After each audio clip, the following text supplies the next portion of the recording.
The Mark of the Beast, Cain and Abel, exploring theories behind God's mark on Cain.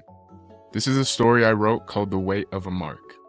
Imagine a young boy who always felt like he stood out, not because he was exceptional, but because of the scars he carried.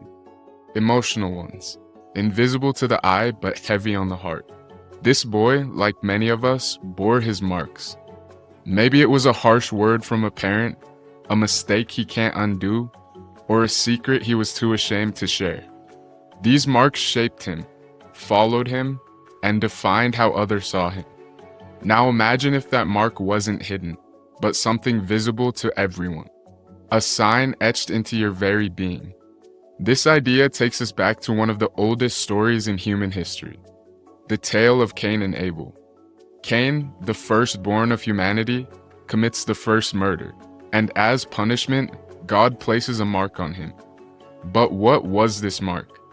Was it physical, spiritual, or symbolic? Today we're diving deep into this mystery, exploring the psychology, philosophy, conspiracy, and spirituality behind it, and what it means for us today. Before we get started, if you have a thought on anything from the video, then start a conversation in the comments below. Let's get into it. Cain and Abel's story is not just a biblical tale. It's an archetype that reflects humanity's deepest struggles: jealousy, guilt, and redemption. After Cain murders Abel out of envy, God punishes him by making him wander, forever separated from the land he tilled. But here's where it gets fascinating. God doesn't just punish Cain, he also protects him. He places a mark on Cain so that no one will harm him. This duality, punishment and protection, is a profound insight into human nature. Carl Jung, the famed psychologist, once said, "In each of us, there is another whom we do not know." Cain represents that part of ourselves, the shadow self, the part capable of wrongdoing, but also deserving of grace.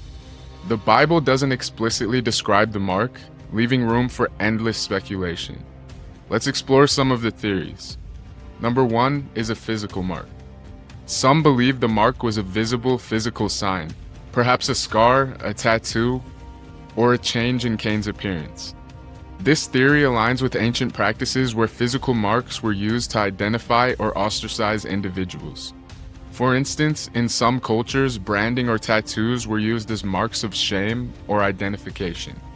Number 2, a spiritual aura. Others argue that the mark wasn't physical at all, but a spiritual aura that made Cain unmistakable. This ties into the idea that our energy, the way we carry ourselves, can act as a mark.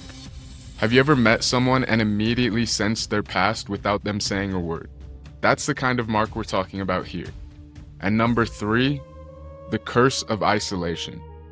A more symbolic interpretation is that the mark wasn't something visible, but the weight of isolation itself. Cain was marked by his guilt, his loneliness, and his inability to connect with others.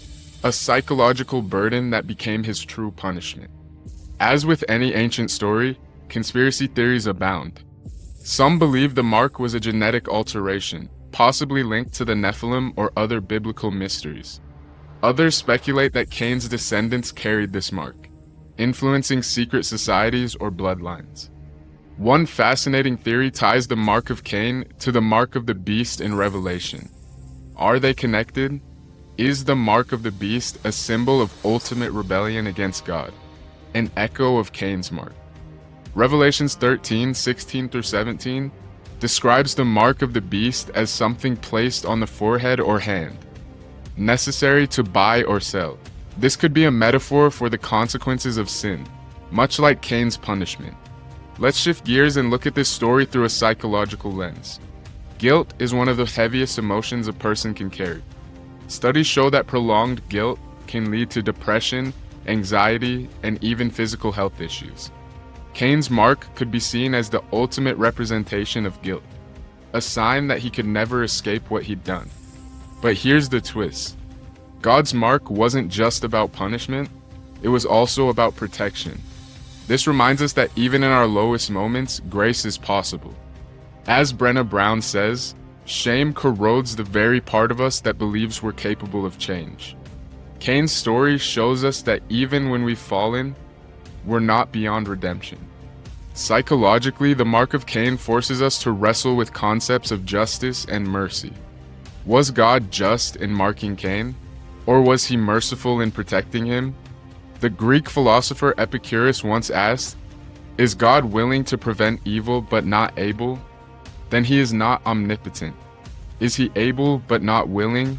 Then he is malevolent." This paradox is at the heart of Cain's story. God allows Cain to face the consequences of his actions but doesn't abandon him entirely. It's a reminder that life isn't black and white.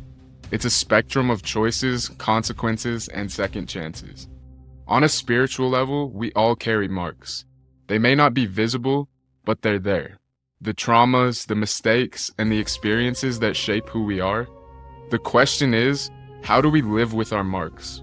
Do we let them define us, or do we find a way to transform them into something meaningful? Rumi, the great Sufi poet, wrote, "The wound is the place where the light enters you." Cain's mark, painful as it was, also offered him a chance to start anew. It's a lesson for all of us. Our scars can be sources of strength if we let them be. So what can we take away from this story to improve our mindset? First is to recognize that everyone carries marks, visible or invisible. Instead of hiding yours, embrace them as a part of your journey.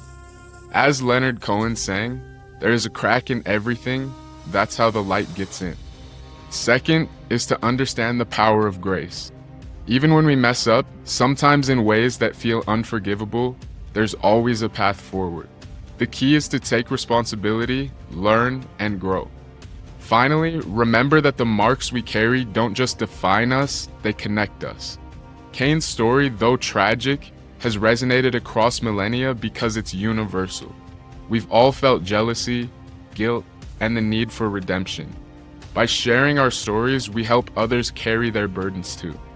The Mark of Cain is one of the Bible's greatest mysteries, but its lessons are clear. It's a story about guilt, grace, and the power of transformation. Whether the mark was physical, spiritual, or symbolic, it challenges us to confront our own marks and find meaning in them. As always, thanks for watching. Value learning, keep growing, and success will come. If you resonated with this video, share it with someone who might need to hear it. Let's keep the conversation going in the comments below, and I'll see you in the next one.